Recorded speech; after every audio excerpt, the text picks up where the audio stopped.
There we go. Welcome back to Ribbon Candy Hooking. I'm Deanna. It's great to see you. Good morning. Happy Wednesday. It is Wednesday. There's a lot happening. We've got a great live show happening right now. We're going to go back to the country fair and look at some of the country fair stuff. And then later today, if you are signed up at 4, Bad Reflection, I'm going to have to move that. Tarot, Design Like Tarot. And it's not just a tarot class this afternoon. Hope you're signed up. It runs live this afternoon at 4 and on Sunday at 7, right? Just catching up on, I'm a hot mess, sorry.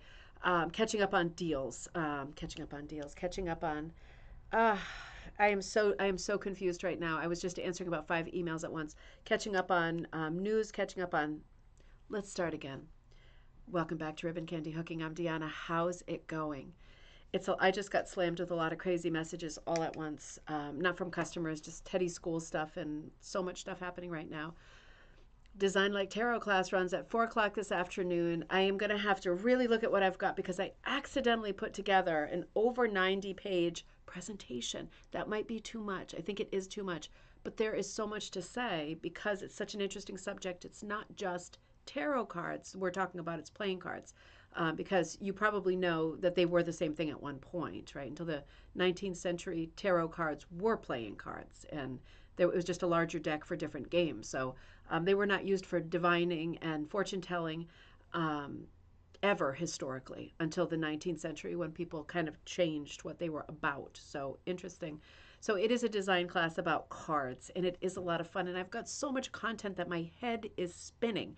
Really looking forward to that class at 4 this afternoon. Cats Gallery, always great to be with you too. You're brewing your coffee. That sounds so good. That's what I'm missing is extra coffee this morning. Kirsten, you have your iced tea and you are ready. Sounds great. Goretti, you are all settled in to watch. April is there in Illinois. Great to see you.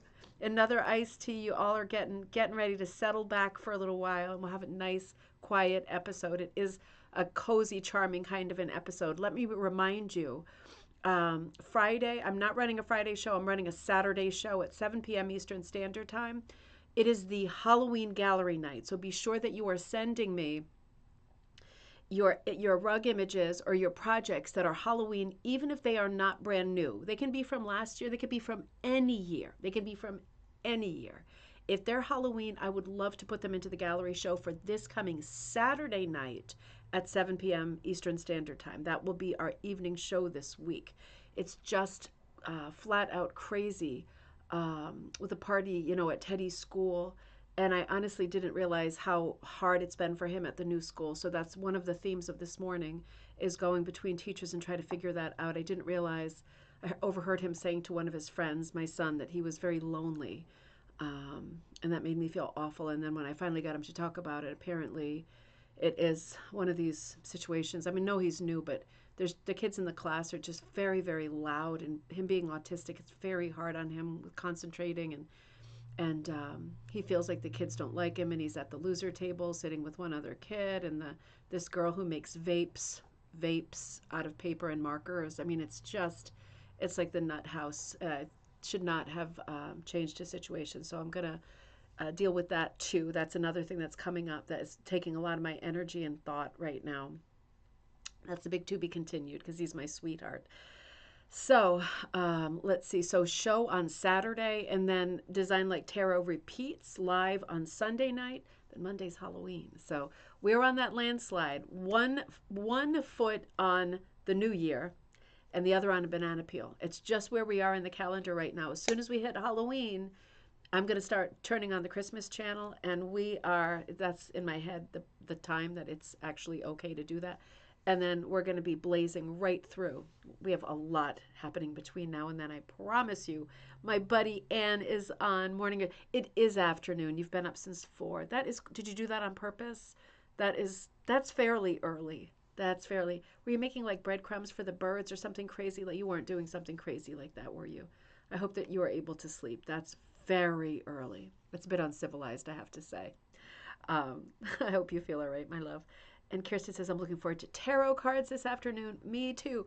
That's another thing with the tarot card project that I'm working on, right, with the class, it has been so hard keeping my head on the presentation because the tarot cards are like archetypes, right? And archetype meaning like the sort of synthesis or the personification of like a specific trait, like a certain kind of a person. Like if you were to think of like an old crone, it would be like the very most pointed or slanted version of that character, right? So the tarot cards really are archetypes, and we all have different ideas in our heads about what they mean, right? Right, the different subjects mean. The sort of face cards, they're called the trump cards, originally called triumph cards, shortened to trump cards. But there's so much meat with like looking at them. I just look at them and I think of the meaning of them, and I think, ooh, that was last summer, or that's this person I know, or that's something that happened last week. And I have been thinking of so many illustrations and compositions that are so perfect for some of these cards. It's been very hard for me to focus too. It's going to be a great class. It's the most chock full class that I've ever done, right? It's very high content. And the idea with this class is to do a bunch of exercises during the class. And I will never call on you. If you're new, I'll just say I never call on you. A lot of people share and shout out during class, which is fantastic. But if you don't want to, you'll never be called upon. I don't do that. And yeah, it'll be a lot of fun to put stuff together, but it's also designed for, with a presentation this long, for you to be able to go back at your leisure anytime afterward to look at some of the slides and go, oh, that, no, I had a thought when we were at that slide. I had a thought. And then you can go back in and, at your own leisure anytime and work it afterward too. So it's made for revisiting a presentation this size. It's going to be a lot of fun. I hope you're signed up. And Ryan is on. Happy rainy Wednesday in North Texas. I think the rain moved out your way, I'm sorry to say. But I know you don't mind either because you are inside busy as a bee, aren't you? Cup of tea, playing your dulcimer this morning. You are always doing something unexpected. Unexpected. That is a lot of fun. I see a rug right there. And Matthew, good morning. Coffee in the fair. Exactly. Such a good times. Oh, just a reminder, I will be going back to the Biggie as a shopper. It is the first weekend of November. If anybody else wants to go or is going, make sure you let me know because we could link up and have some fooling around times together. What is it? It is, I think, it's the first weekend of November, so that must be 4 and 5. Yeah, that must be, yep, it's 4 and 5. So I'll go either day. If anybody wants to go and meet, I'm fine going either day. So that'll be fun. And I know my friend Naomi of Ravensgate Primitive, she has a rug hooking business. She has a stall at the fair. So I thought it was just yarn and fiber, but apparently it's other things too, like rug hooking. So that'll be fun to check out. And I'd love to have a buddy to do that with. Jane, I was just leaving you a message. Happy coffee time to you too. The tarot class is going to be completely amazing. And I used a lot of examples because I have over 100 tarot decks easily.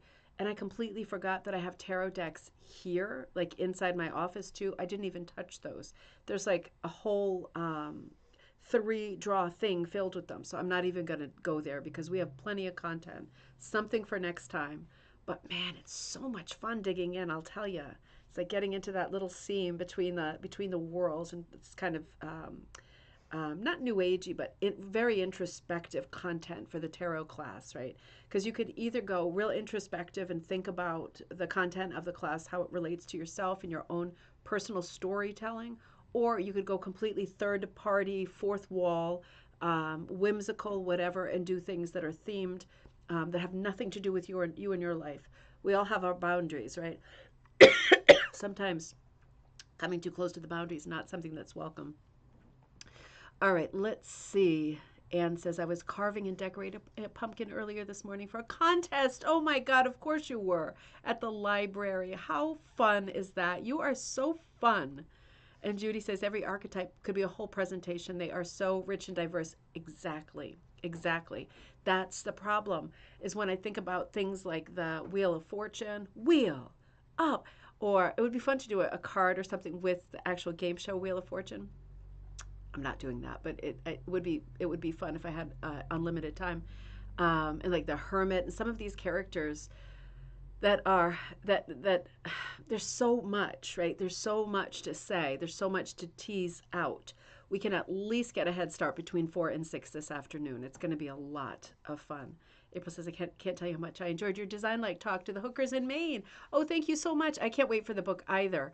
I haven't heard anything about that book yet. I mean, it's in the pipeline. I do know that my good friend Rebecca, she's one of my best friends, Storyteller Wool, she got her book in early. So before I got my book in, and they're still editing it. So she got, so I'm hoping that they're not super far behind. Mark said January, right around the new year. And I have no reason to think otherwise because I haven't heard from him, but I was a little surprised that the timeline for her book is way more protracted than I would have thought, which can happen. So we'll see how it goes. It's on the way, and thank you so much. That talk is there for you if you haven't seen it yet. It's about an hour long. I think it was a very fun talk. I think it was fairly informative. Oh, and I meant to say, I've been getting some emails for people who want to buy and hook the designs that are in that talk. There's like maybe 6 designs that I show. I will put those up on Ribbon Candy Hooking either tonight or tomorrow. Definitely not before the tarot class, but either tonight or tomorrow. Just those for the moment. And then I will slowly introduce some of the other ones to you, but they will be available. I'll mention them on Coffee Time and Cocktail Time. And I probably won't advertise them hugely until the Design Like book does come out. But I want them to be there for you because you might want to start working on them. And now you've had a bit of a spoiler alert and you've seen some of the designs, right? So if you're interested in those, you can email me and just let me know. But I will get those up online and they will be available on linen, rug warp, or monk's cloth, just as designs for the time being because I'm a little too crazy to kit them at this moment, but I can custom kit them. You just have to give me a couple weeks to catch up a little bit and sort things out at the school, make sure all my family business is set and everything is good before I start doing large projects like kitting large things for the first time. But that is possible and they will be available. And I'll keep everything at a similar price point to everything that I do. They're not going to be astronomically different or more expensive. Just because they have to do with the book, right? So those will be available to you. I'm not able to make the designs that are in my first book available because that was part of the deal. They are in the first book, right? So the rugs that you see in the first book I did, Easy Beautiful Handmade Rugs, right? The one that's already out, those are patterns I can never stock.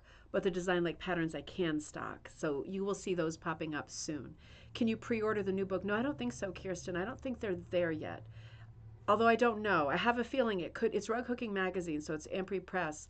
But I have a feeling if it were, I might not know that. I don't mean anything by that other than sometimes this hand doesn't know when it's scratching the whatever. You know what I mean?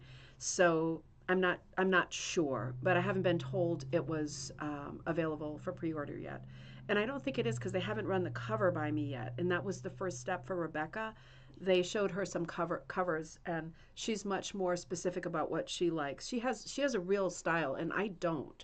I'm like jack of all trades, crazy shrapnel person. Like my life is every color and every style. And that works against me, I think. But she's very synthesized and together. So it was really important for her to have the cover that she wanted. The cover she's got is beautiful. I'm so jealous. I said that to her. I am so jealous of your cover. It's so beautiful. It's like my favorite color. It's like cranberry berry color, But that was the first step for her. So I'm thinking that's going to be the first step for me was I think the book becomes available after they firm up what it looks like. So there's an image to say, do you want to buy this? But hopefully it'll be sooner rather than later. All right. So what else can I tell you? Let's come back over here. Let's get going because I've got a lot to share today. I'm going to keep an eye on that thread. Whew, it's been a rough morning, I'll tell you that. Let's have some fun together. You know what? Let's start back here at the Big E. Remember Monday we left off at the Big E. I was showing you some of the rugs that I was lucky enough to judge at the Big E, and that's in Springfield, Massachusetts. That is the largest country fair in this part of the country. So it was a lot of fun, but there weren't a lot of rugs there. Menopause. And there were a lot of other things. So I want to show you some of the other things because it's so much fun to see what people turned in. I only judged the rug division. I didn't do other textiles or other forms. This is felting, right? So this was the Grand Blue Ribbon special sponsor prize for the felting division. And there were actually more felted pieces than there were hooked rugs. which, you know, it is what it is. But I am hoping that in the future we do see more hooked rugs. And I'll remind you in time this year. This past year, I did not remind you in time. Shame on me. But it is fun to see. And you can send in from anywhere. You don't have to be sending in um, if you're local. You know, you can be in the entries are coming in from other countries, honestly. So I thought this was beautiful. Um, this is an all felted piece. Let me bring you in just a little bit closer. Having some fun here. And by felting, I mean needle felting, right? So there's a few more examples of that, but it's got a beautiful kind of Cubert background, very realistic, beautiful patterned background. It's just an extraordinary piece. This looks like ballot boxes, I would guess. So a bit of a political piece. We won't do that, but absolutely beautiful, extraordinary, and it was very high up, so I couldn't get any further detail than that. I know, right? It was that realistic. How funny. And this was another, these are under glass, remember. Much of this is under glass, very high up or behind fencing or under glass, because this is an enormous show. And right, people can't be running through doing whatever they feel like doing and touching. But this was under glass. It was a larger piece. And, you know, the lights are always on because it's indoors.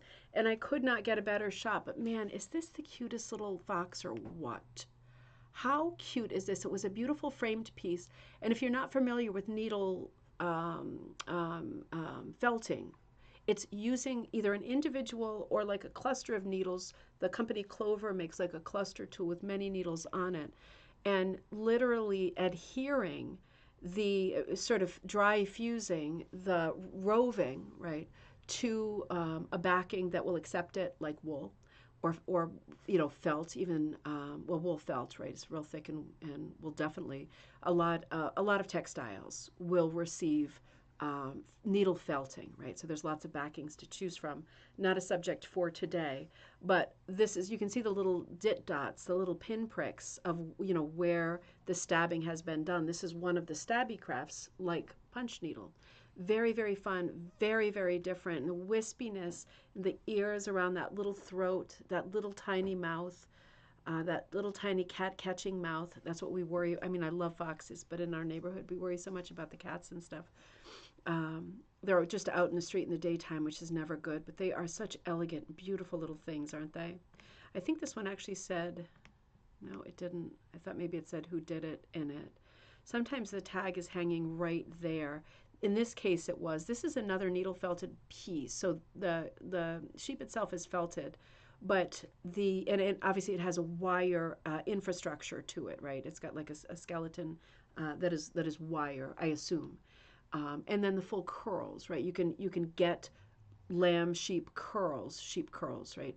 From different curls from different breeds of sheep, right? And they look a little bit different. I'm not an expert on that. Some people are. Sometimes dyed, in this case not dyed, but makes a beautiful little three-dimensional piece. Angelina Fleury, what a pretty name. So that was another nice piece I thought that fell a little bit into our wheelhouse. This is a little more of a stretch. This is a quilt, a photorealistic quilt. Just an extraordinary piece, and by Dawn Allen. You can see it won 4 different awards, including a blue ribbon. You can see it's hung quite high up because of the angle, and it's just an extraordinary piece. The woman with donkey, this might be Dawn herself, but really different piece, beautiful, and something that I wanted to share because it was really eye-catching, as you can imagine. There was definitely a crowd around that piece. The whole thing, these are more sort of texture shots, so you can feel like you were partly there. And I went quite late at night, you know, because I was coming from the fair in Deerfield, New Hampshire. And there's also people who are putting in clothing and costumes. There's lots of categories of things that you might enter. It is a true country fair. It's not just like animal husbandry and all that stuff and tractor pulls and going mud and, you know, what do they call it when rallies, right? The truck rally. Kids love it when the trucks drive over each other, and the demolition derby when they, you know, hit each other on purpose. You can tell this is outside of my comfort zone. This is not stuff that I know, but it sure is lively to watch. I'll tell you that. The kids love it. But it's a little bit of everything at these country fairs. And this is the kind of thing I was walking along looking and trying to spot the hooked rugs. I didn't take pictures of them again when I judged them because I felt like it was a bit sketchy. I didn't want them thinking I was going to be publicizing, anything before the show was open officially, the fair. But I spotted this one, and I thought it was quite appropriately. Something's going on with my computer right now. It's quite appropriately paired to the quilt above it, isn't it? Because it's kind of a garden-themed quilt. Real pretty little quilt, isn't it? A nice blend of piecing and applique. And underneath this beautiful hummingbird. Now, I remember from, let me see, I think I have a closer up picture of that hummingbird. I remember I got all these little cards in the mail. I might not have it handy. People sent photographs of the things that they had made. I wonder, no, this is Arlene. Let me see if I have it more quickly right here. Hang on. Oh, my computer's really doing something wacky. There we go. It's a little bit closer. It's not the best. Oh, I see here I found the picture. Arlene's, it was from Arlene. She sent me a very similar picture. So you can see from the blue, she also took it at the fair while it was on display. So sweet. So that's pretty much the same picture I've got, exactly from the same place too. Another beautiful piece, the hummingbird. It has a bit of a Emily Carr feel. It has a bit of what do I want to say? I don't want to say ethnic. I want to say like native feel to it, right? It has that sort of, I'm going to say ethnic for lack of a better word because my brain is not firing well.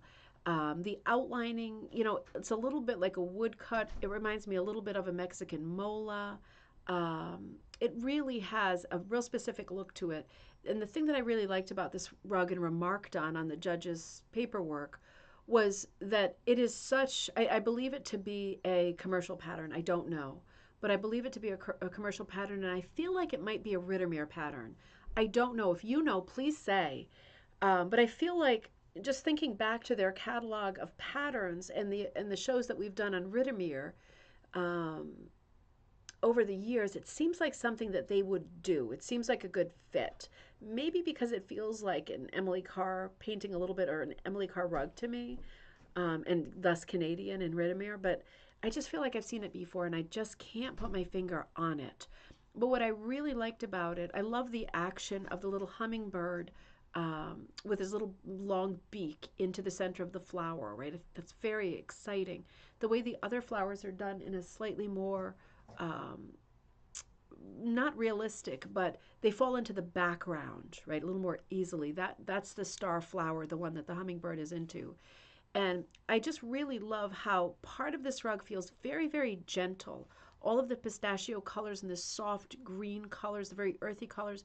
And the other part of this rug is very graphic, and the outlining is done in this light caramel color, a lot of black and white, a lot of contrast. It's very, very graphic. So those two things are both at play in the same rug, and I think that always makes for great balance, a little bit of tension, a little bit of drama. The shelves of green in the background that go up to the white, and the white is really picking up on the white of the bird and the white in the other flowers. It's just a very unusual piece, not just because of the pattern itself. I feel like this pattern is quite challenging because in terms of composition, it's not the best composition. Yes, we have an odd number of flowers. Yes, we have a main character, but there is a lot of negative space in this piece. And that negative space is weirdly being framed by the tip of the bird's wings. I would be tempted with a composition like this. It almost looks like a speech bubble above the bird. I'd be very tempted to put some kind of spring has sprung, the grass, not that, right? It wouldn't be fitting for this piece, but some little bit of text or something, because it seems like the sky is very heavy in its emptiness. However, the way that Arlene has hooked it, I feel like it's a great save. I feel like the amount of color that's in it, the amount of horizontal pull that is working at odds with the diagonal pull, right, of the beak. I think there's a lot of drama here, and she's done a great save because I feel it is a difficult pattern. It's an absolutely beautiful piece. This is one of the, I mean, there's only 7 or 8 in the show. This was one of my tippity toppities as well. And, you know, walking through the Big E, there's also stuff like this from weavers, right? This is a different area, right? This is a different division, the weaving division. So we're seeing what looks like overshot up on top, and then we're seeing some beautiful scarves. They look like Irish type scarves, and then some rag rugs down below. And those rugs fell into the weaving division because they were done on a loom. So there is a distinction there, as you can well imagine. Still very interesting to look and to see things that are really close and akin to the rug hooking division. So yeah, it's just interesting in an education every time I go to see what people are working on. Now this I spied down there. This is by I think a sister, right? I think this is prefix SR, so I think it's one of the sister rugs.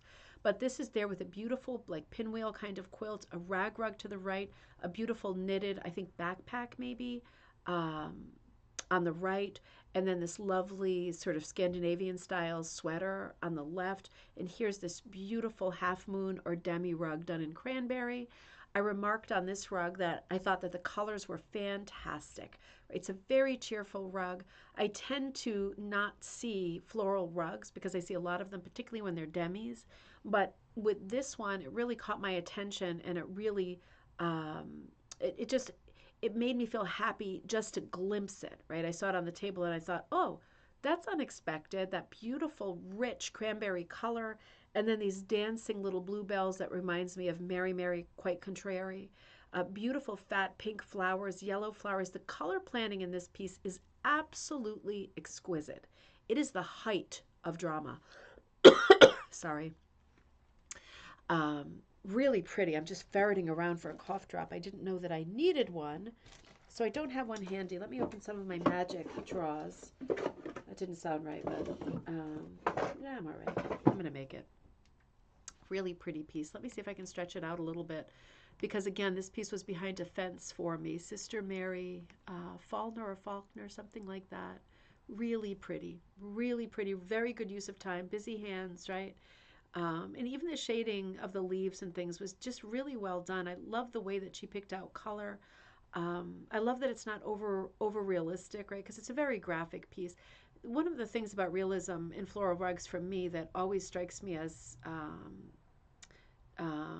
not a good fit is that, like, you know, when I see a floral composition, it's typically not a realistic composition, so why would it be done in a realistic style? I guess that's just something that my brain does. It layers this weird construction on the whole thing that doesn't even need to be a conversation. But I tend to think it's any floral composition that is done as a rug is fairly contrived in terms of the way that the flowers are set out, with very few exceptions. We do get a little bit of realism in some of Prim McGowan's floral compositions that are larger. But typically we see stuff like this where everything is laid out in such a way that it's almost like a cooking show. And it makes a lot of sense to me that every motif would be handled individually in a not overly realistic style, because it's meant to be design and it's meant to be decorative. It's meant to be a show of color. It's just a beautiful, beautiful rug. And just reminded me that, you know, even simple compositions can be done in a beautiful way like this. Very sort of attention-grabbing rug because the colors are that good.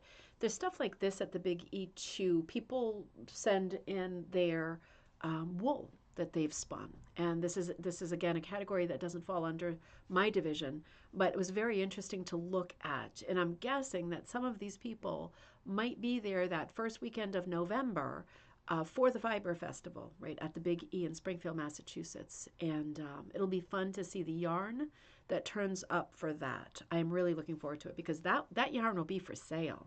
And that will be like an inspiration feast, right? I knew I was moving a slide. This is the slide, Gale Armada. Beautiful penny rug. This was the only example of a penny rug that I saw. It's a small piece that's done in a small, medium-sized embroidery hoop, right? This is probably 8 inches. And it's just a charming piece, right? It has the monk's cloth showing in the background. We've got a mix of pennies that are applied directly to the backing. It's got a lot of little sweet buttons around the background. And it is framed in another piece of felt. It looks like felt with lamb's tongues blanket stitched, aka whip stitched to it directly. So, and it looks like it's some of this is some beautiful, if not all of it, hand-dyed wool. And that's always interesting because the wool gives such an extra bling. I thought it was just a very, very pretty piece, a great vehicle for pennies, right? Using a hoop, framing it like this makes a lot of sense. If you enjoy doing this kind of thing, you could put up several of these on a wall and make a whole kind of art installation, right? Really, really charming. Also with the really large embroidery hoops, you know, the really large embroidery hoops. That would be very fun for putting in wool applique or penny pieces like that as well. Also a great idea. Great use of the hoop. Just thought that was very, very charming. I'm sure I missed a lot of pieces, but I did my best to make the rounds, you know.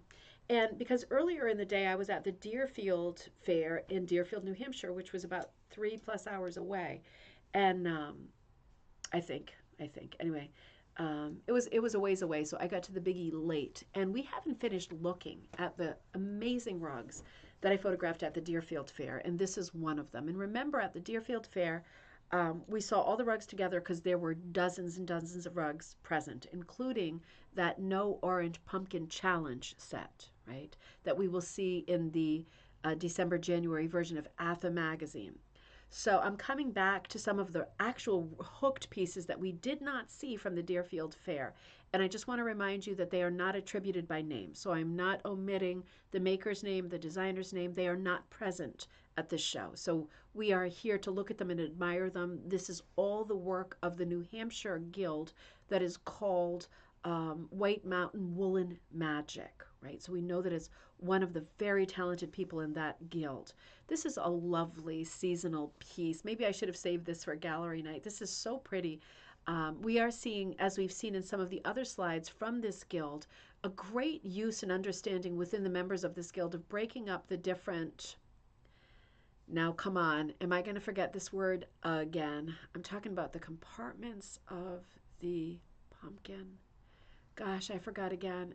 That's incredible, isn't it? That is because my brain usually is okay. It's a testament to how much is in it this morning.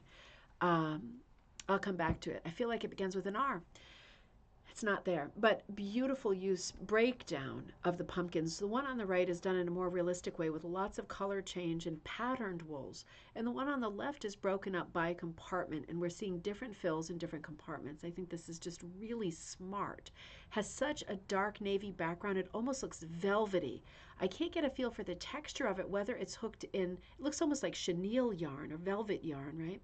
But at the bottom, we are seeing clipped wool strips that look like it's like number 8 kind of a thing, like a thicker kind of strip. But we are seeing them clipped. And God, doesn't that give a great feel and look and a great tactile aspect to the grassiness, right? Under the pumpkins, that grounding is very tactile. A few stars in the night, the moon hanging over. Beautiful autumn composition. What a lot of fun. Another beautiful autumn composition. This one won a second premium. So this judging system is different at this fair than it is at the Big E. So I can't comment on what the translation of that is, but a ribbon is great in every color, right? And second sounds pretty dang good. This is a beautiful piece done in silhouette. We have a figure standing in front of a tree trying to catch the last leaves as they fall. What a great story piece. Giant harvest moon in the background. Beautiful moving sky. Oh, hey, Ruth. Beautiful moving sky in the very light blue colors, like blue bonnet heading toward lilac-y colors in the sky. Very wispy. Last bits of light in that giant moon making this frame behind the silhouetted character and tree. Right, the whole thing is done in silhouette. With the exception of the leaves, which look to be appliqued. It looks to be maybe wool sewn onto the surface of the hooking. Really, really beautiful. Really well done. And I just love the story of this, right? It's a moment. It's a moment in the wheel of the year, right? As we hit autumn and it's getting so crazy and rainy, we will soon be at this place where the last little autumn leaves that have been hanging on are finally going to flutter down, and then that really will be the entree into the next thing for us, winter. If you're watching from Australia, not for you. You are at the height of the heat. But yeah, light. Kirsten says, light. Love the light lavender and the moon. It is really. It's a very evocative moon, right? It really shouts out to me. This could be a tarot card. I know that's where my head is at right now, but it really could. It could be one of the trump cards, the moon, right? That's one of the main major arcana cards. It's one of the 22, the moon. How do you illustrate something like that? Well, this would be a fantastic illustration for the moon. It is the main player. You know, there is the girl and there are other leaves fluttering down, but for me, the moon really is the story here. It's smack in the middle, the size of it. It's just absolutely beautiful. Beautiful piece. Another very pretty piece, beautiful bee, right? Lovely whipped circle. Simple piece, but great colors. I love how there are the indents, right, of the brown. Unexpected. It just breaks up the shape. It's so much more interesting than having it be, you know, all blue going out to a whipped border. Having the cutouts like that for me is way more interesting. And the fact that they fall at unexpected places, not like all matchy matchy, like one in between the antennae, and they're falling kind of irregularly. And I think that's really interesting. Um, and I like that they're curves that are cut out because this is a very curved piece, right? This is a composition that's made of curves. We're not really seeing any straight lines. We're seeing a few stripies on the bee's bum, but we are seeing an all curved composition. So really, whether it's obvious or not, it's nice having a repeat of the curves because it keeps it soft and flowy, right? It's a very pretty piece. It's a simple piece, but it's a striking piece, and I think a memorable piece too. I think it makes the bee stand out more. I think it does too. And it doesn't strike me as much of like a seat cover, nothing wrong with that, but it doesn't remind me of a chair pad when it has this kind of thought put into it. It doesn't seem like, there we go, on the chair, sit down. You know, it just seems like more of an art piece to me where these kind of thoughtful decisions are made over the course of the hooking of it. And another small piece, bee related, very, very sweet. There were lots of different rugs at the Deerfield show that fell under different themes. There was a lot of bee rugs, and it made me wonder if there had been a bee challenge at some point, something like that. But very pretty composition with the little hive and the bees coming out of it. Very cheerful. It's almost looking like a crop of a Baltimore sampler. We're getting two distinct motifs, and they are unified by the flight of the bees. The bees are traveling from one to the next, so there's unity between the two. And of course, the flowers are like the meal, and the beehive represents home. So it is a very cozy piece. It's another very simple piece, but it's a great storytelling piece. It's super cheerful. I love the oatmeal kind of background to it. And I love that little strawberry kind of a border on it that matches the flowers. I think that works very, very well. Simple pieces sometimes are hard to execute, right? Because you were trying to put in bling. This is, for me, perfect, just like the bee before it, the way that it is, right? Trying too hard is sometimes reads as trying too hard. This is absolutely classic and very, very cheery. A great seasonal piece as well. Really, really sweet. Another great seasonal piece. You know, this show, I'm going to stretch this guy out a little bit so we can see him a little bit better. This show was so good for, sorry, don't look if it makes you seasick, for lots of seasonal pieces. Hang on, no. This is playing me a little bit. I think I was giving my computer too much of a workout today with that big presentation I was working on. There we go. This looks like a mini punched piece to me. I'm just getting that now. I think this has got to be mini punch, also known as Russian punch. Beautiful, very simple composition. It is a pumpkin in an oval with a lot of lamb's tongues. And it probably, I'm thinking that the mat is overlapping it. This is so well done. And, you know, the conversation happens a lot. What do you do with your mini punched pieces? They're so small. What do you do with such small pieces? And the answer is, you know, a lot of people are putting them on cutting boards. A lot of people are framing them. A lot of people are attaching them to the covers of books. They're small pieces. I think it's a great idea to frame something. You can prepare for the eventuality of putting it into a standard frame, right? And then the heartache of figuring out the framing isn't such a thing. Or you can make a piece exactly the way it is, bring it to a framer, have the framer cut the mat board, right? So that part's done, and that's not an expensive part of the process, and then put it in a standard frame, right? Because he can make the piece of paper, the mat board, fit the frame and your piece. He'll be the middleman who can do that for a very little bit of money. So that's something to think about, because pieces that are framed like this, punched pieces, they look so artful and stately. And sometimes mini punch does not get its due in terms of being a craft in its own right. Goretti says, funny, I see two parrot heads facing outwards. Oh, stop it. Wait a minute. Why can't I see that? You see two parrot heads. Oh, like as if the pumpkin was split in half? Gosh, I'm trying to see it. I love to do the I Spy thing when you all see something funny like that. That is so funny. It is a beautiful piece. It's a great autumn piece as well. It's a lot of fun. It's a great color palette. All of those harvesty colors are all present. It's another beautiful piece. Oh, shoot, this is a little bit out of focus. I'm sorry about that. I didn't realize that it was. First premium. I'll make it a little bit smaller if I can. Or maybe I won't. Let's see. It might be a little bit more in focus if I make it a little smaller. I am so sorry about that. I didn't, glasses and then different glasses. Maybe that helps a little bit. It is, sorry. It is such a lovely piece. Such a nice floral. This floral is reading as a pattern because it's a repeat of that large flower with those large, leaves coming off of it like little spears, right? They're very, very oversized leaves, very substantial. And we're seeing this motif with the rounded petals repeating, even though the others are cropped. And it's being sort of offset with a very simple sprig pattern. This reminds me of a sort of historical wallpaper design or a crop of a kind of a toile design.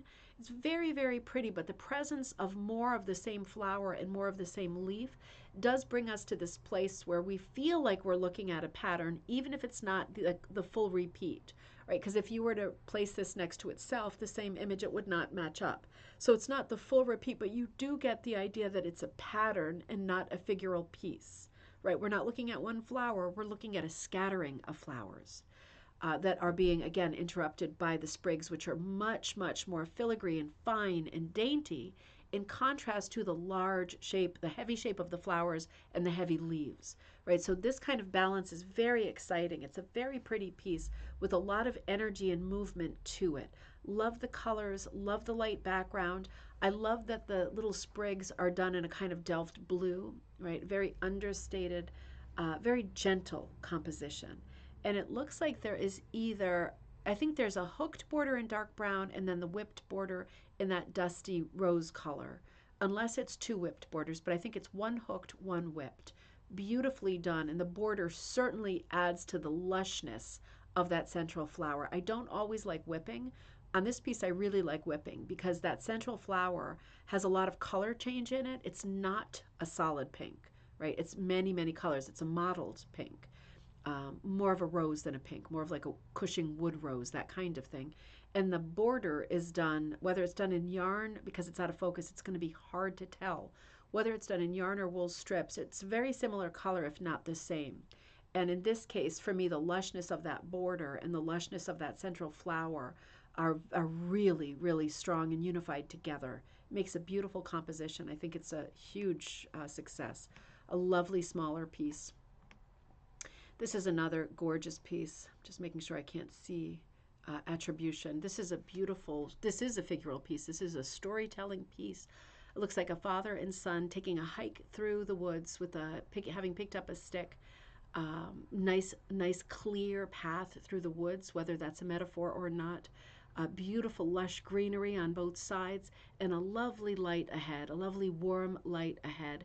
No darkness, no scariness here, just the warm sun, just comfort, and some nice outdoor time together. It's a beautiful story, and it's beautifully done. I think it's probably a little boy looking backward, right? That's interesting. That makes it interesting. The father thinking different thoughts, thinking his own thoughts, moving ahead. And it's probably from a photograph. These probably aren't things that I need to pick out to make into a separate story. But I just thought this was beautiful and eye-catching and a very natural looking piece, really further enhanced by this barnwood frame, right? These barnwood frames are so beautiful. And if you're thinking, oh, I also love me a barnwood frame, but it's hard to find them, they actually sell them on Amazon. I know maybe you hate Amazon, right? Maybe you, and that's a different conversation, but they are sold there and on Etsy. But on Amazon, obviously, it's a different price point than they are on Etsy.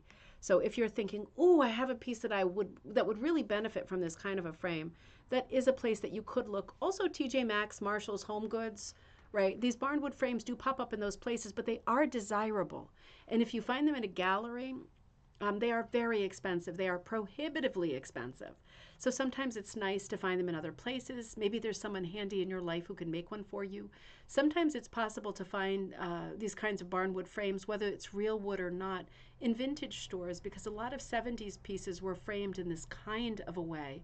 And sometimes the frame is quite beautiful, whether it's real wood or not, it's quite beautiful and would work really well with pieces like this, right, that have a very strong outdoorsy theme. Really beautiful piece. Let's see. Oh, Tom the Turkey. Absolutely gorgeous. Whew, my heart just stopped a little because I thought Thanksgiving is coming right behind Halloween, which is Monday, right? Holy Moses. Um, Beautiful piece. And I'm not a huge fan of circle pieces, right? And I say that a lot. That's just me.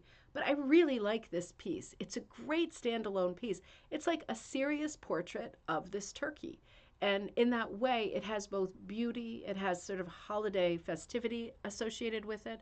But for me, it also has a kind of portrait quality because, of course, there can be portraits done of animals. They are not still life material, they are living things. So just like a person could have a portrait done, and you would often expect to find that in a circle or oval composition, animals as well, right? It's a quite serious piece to me. It's really lovely. I love the break in the white where the leaf is coming in on the top. That makes it even more interesting for me. I love the textured yarn around, wool around the throat. That's interesting for me too. All the bits of this, turkeys. I don't know that a lot of people would say turkeys are like, one of God's most beautiful creatures. They are remarkably ugly with all their bits, right? All their shrivelly bits. But there is also something stately about the way they carry themselves, right? They are remarkable birds and intelligent birds. And this piece is almost like a celebration of the parts of the turkey that are maybe the least picturesque, but they are done in a way that really celebrate the turkey's actual anatomy, but also attitude. He doesn't look friendly, right? I don't want him to turn and look at me. He has that pointy beak and that serious eye, and just the weight of him is quite dominant, right? He definitely dominates the piece. It's a beautifully done piece. It's very unusual, very unexpected. Great, colorful piece for a crop of a turkey. It's not even the whole turkey, it's just the crop.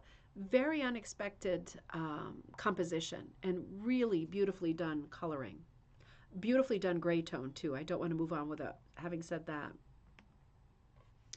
Oh, this is a very different piece, too. The polar opposite, a great graphic piece that showcases both braiding and rug hooking. So what a great example. It almost looks like a woodcut, doesn't it, with the black outlining. Really simple composition, beautiful piece with a little stag out in the woods against these lovely birch trees, making a great kind of framework against a blue sky. Mountain range, it looks like in the distance, right? There's lots of levels of interest. The trees are executed, I think, especially well, right? They have all the information they need, and they are standing almost like a stage set with this character in front, and he's looking right at us. So that's an interesting exchange, looking at him while he's looking back. Lots of great horizontal hooking, not just in the sky and in the distant range, but also in the ground. It looks like shadows of trees or the canopy of different kinds of trees above, creating a shadow in front of the stag. It's creating a lot of horizontal interest, which is what a composition with a lot of vertical trees inside a circle frame needs. We need the the horizontals to work against the roundness of the rug. We want all three firing, and they are in this piece. That great peppermint alternating sort of gray and white, two rings of it around the immediate composition, and then around, I can't see in my photo, but it could be that the black is braided as well. Is that possible? That it goes from hooking to braiding 2 more hooking and 2 more rows of braiding. I can't tell because it's that black, and this was at a distance behind a roped off, cordoned off area, right? So beautiful hooked piece that gives way to, I can clearly see the outer ring is braided, the outer border with a great black and white kind of herringbone feel and a great avocado green, right? Really 70s green that is working overtime with this piece against that bright cornflower blue. Couldn't be any prettier, couldn't be better choices in terms of coloring. It is a limited color palette, but I have to say I really love the fact that there is black and white in the hooked part of this piece. There's black and white in that kind of peppermint, the 2 rings of striping, the very fine striping around it, and then there's black and white in that herringbone wool that's used in the braiding. So there's 3 instances in one small piece of using black and white in different ways, in 3 very different ways. And that creates a lot of interest for me. It's a small piece and it keeps my eye and my interest engaged as I travel through it. It's not a quick exit piece. It's a lovely, lovely piece. Another lovely piece. God, I feel like this is one that we've seen same composition, different colors in the same show. I feel like we've seen this in an earlier episode. Just love this piece. It could be that we saw this and I already said that. It rings a bell. I love the pickle kind of leaves, the pickly shaped leaves and this pickly kind of color with the lilacs, with the blues, with the grapes against the very, very, very cool celery pistachio colors, the green, really cool greens, very soft, very Art Deco palette. Love the black outlining. I feel like we saw this piece. I might have brought it up when we saw the other piece because I think we're seeing this composition twice in this show. It is a great, simple, primitive composition. But with a piece like this, there's so many different ways and you can do it. And it's great to see 2 people doing the same project because, of course, they're going to be like night and day, right? Beautiful piece. Oh, this is very different. Ooh, hang on as I get a handle on this. What an amazing stained glass feel to this. Now hang on, I'm trying to get oriented. This has to be the right way up. Is this the right way? I think this is the right way up. It must be because we're seeing these Macintosh flowers coming up from the bottom. Now, this is an interesting piece. It seems like it's bordering on abstract for me. It has a very strong Tiffany pull, right? Tiffany stained glass windows, because that black outlining is reading as leading. And I think the reason it's reading as leading is because of the outline, but also because of the amount of bright color change that's happening in each cell, each compartment to the composition. So at the bottom, and if you're reading this differently, if I'm missing some large overarching part to the composition, please let me know. I am not the end all, do all on any subject. But what I'm seeing is a great sort of field of flowers in the foreground that look like Macintosh, the Scottish architect and artist, Macintosh style flowers with their sort of blue centers and very geometric petals. And I'm seeing that give way to some much taller flowers with much sort of lazier stems that are more relaxed shapes and leaves as we head up. It looks like a floral slash plant composition done in a very abstract manner with strong overtones of stained glass, very Macintosh. But the coloration is so watercolor. That's a great comment, Judy. That's so true. You know, it's hard to get stained glass style compositions right. Oh, wait a minute. Kirsten says, love the stained glass. Can't decide if those are flowers or a duck's head at the bottom. Ooh, flowers. Oh, I see each one individually. Yeah, one of them looks like it has a little white beak on the left. Could be. Hard to say. It does seem very abstract to me. It almost has a cubist feel, although it's very round because of the amount of color change. I'm a big fan of the amount of color change, I have to say. I'm a big fan because it's not a large piece. I don't remember it in person, but I can see that it's not a large piece judging from the size of the ribbon. It's not an enormous piece anyway. I think for me, the prestige of this piece is in seeing the lights, the sunlight of it. And that's not just the presence of the color yellow, that's the presence of light versus dark, right? So within the individual cells or components to the composition that are bracketed off by the dark outlining, we are seeing a lot of color change, and we're seeing a very broad range from quite dark values to very light values of different colors, not the same color. And for that reason, it does read as a watercolor, and it does read as something that like literally has light coming through it. So it's a very unusual piece. It looks like you're standing in a church and you are seeing one of those amazing candy colored stained glass windows as the light pours through over you onto the floor. It's capturing light and color in a way that's very, very hard to do in rug making because fiber is very opaque. Yeah, it's a very unusual piece. I also like it. I'm kind of feeling like I see a figure in the background, possibly. I wish that that paper wasn't over it because I feel like I'd see it better. I feel like I almost see a stooping figure with a green sleeve and a green, darker green hat facing or walking toward the right. I'm sure I'm just imagining that, but that's part of what I feel like I'm seeing. I feel like there could be a character back there. And a piece like this is great for the conversation, right? I would love this piece. I would buy this piece if I saw it without a doubt. I would look at it all the time. I would have some drinks and look at it, just, just to ease things up a little bit in my brain. And, I love the way that the maker, I love the color choices. I love that there is so much conversation here because it is something very Freudian that we're looking at and saying what we all see, and we're seeing different things.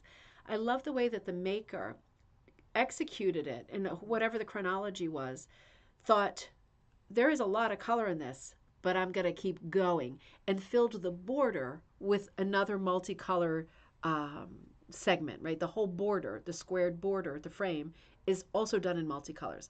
So it's like, yeah, no, not stopping there. I'm not doing the low hanging fruit and changing to black. I'm going to keep going. That, for me, that is like the pièce de résistance. It is just, it's so smart. It's so smart. It's such a commitment.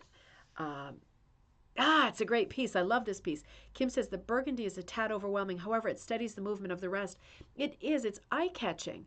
But for me, it's eye-catching in the same way that, for example, a Chagall is eye-catching. That part of it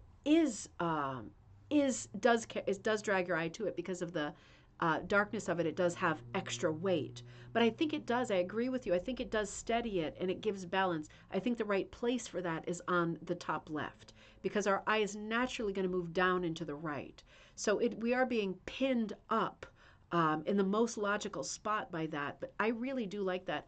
Incidentally, Marc Chagall also did a lot of church windows, right? Not just the Jerusalem windows, but windows in New York State and others in Europe. So this does really remind me of a Chagall window. I wouldn't be surprised if it was taken from one, although I don't think it was, because his Chagall windows were very overtly religious themes, and I'm not seeing that here.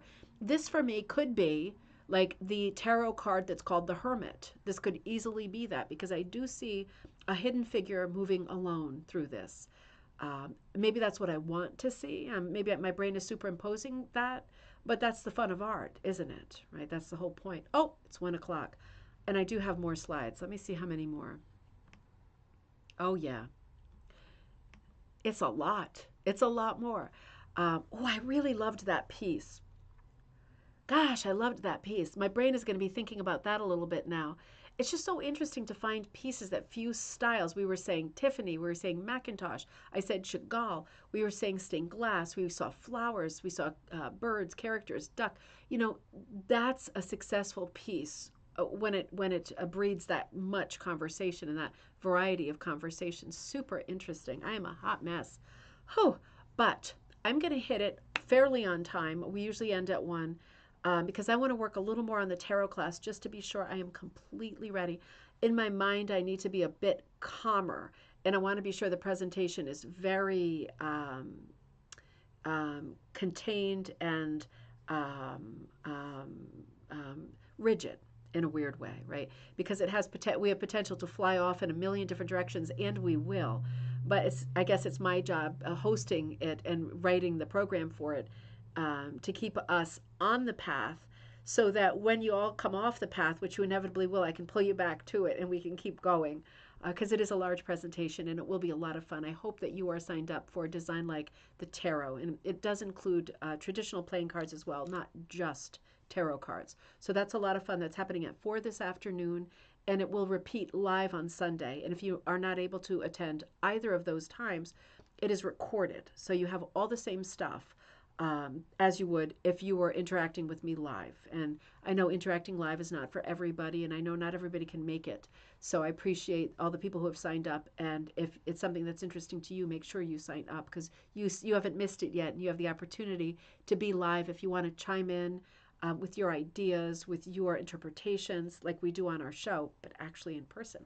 That Zoom information is out, and you can sign up as late as 2 minutes before it. As long as I have time to send you the email with the Zoom information, we are good. Everything else is on the screen. Just have a piece of paper and a pencil in front of you, or not even. You could absolutely listen and watch, right? It's that dense, and come back to it when you feel more like actually drawn. You could take it in and listen to the conversation, add to the conversation. Some people like to do it like that and then do their actual designing and work later. Totally up to you. Thanks, Goretti. It should be fun. And otherwise, remember to send in your Halloween pieces for Saturday nights, gallery night. Saturday, not Friday. 7 p.m. Eastern Standard Time, Saturday. An all Halloween gallery night episode. Doesn't have to be a new piece, just a Halloween piece. That's the only thing that I'm going to be looking for that particular episode. That's the next time I'll see you if you're not in the tarot class. And then I will repeat the tarot class live again on Sunday night at 7. And then I will be with you. Yeah, I'll be with you. I plan to be with you Monday on Halloween. Just remembered I have to bring Buttons the dog for a haircut, because I brought him yesterday and they told me it was the wrong day for it. I almost had to start overturning tables because I was so strung out with time. And I know if it's on my calendar, I know I have the right day. And you know what else? I know I would not have booked a dog's haircut for Halloween, because I anticipate being quite busy on Halloween. We are having a little thing at our house with all those carnival games that I built, right? There's tons, and they're using them for the party on Friday night at Teddy's school, but they're going to return them to me either Friday night or early Saturday morning. And so on Halloween, I'm going to open up the garage for the first time and put a thing out in our neighborhood, because there's about 30 games to play that will be in the garage for Halloween. I'm going to put out a thing in our neighborhood that says, if you have a really little one, sometimes the really young trick-or-treaters get kind of lost in the shuffle of the older kids trick-or-treating, and it's a big trick-or-treating neighborhood where I live, Spring Glen, right? And Spring Glen is officially considered the best trick-or-treating neighborhood in all of Connecticut. So it's a busy place, and I want to create like a little safe environment between like maybe 4 and 6 p.m. for the youngest trick-or-treaters to come in and play the games and have some trick-or-treat time and get some candy without feeling like they have to go into the fray with all of the older kids who have like blood faces and stuff like that, because it's not for everybody. It's not for little ones. There's a lot of work ahead, but I will catch up with you all hopefully sooner rather than later. And in the meantime, have a great time, and remember to email me at ribboncandyhooking@gmail.com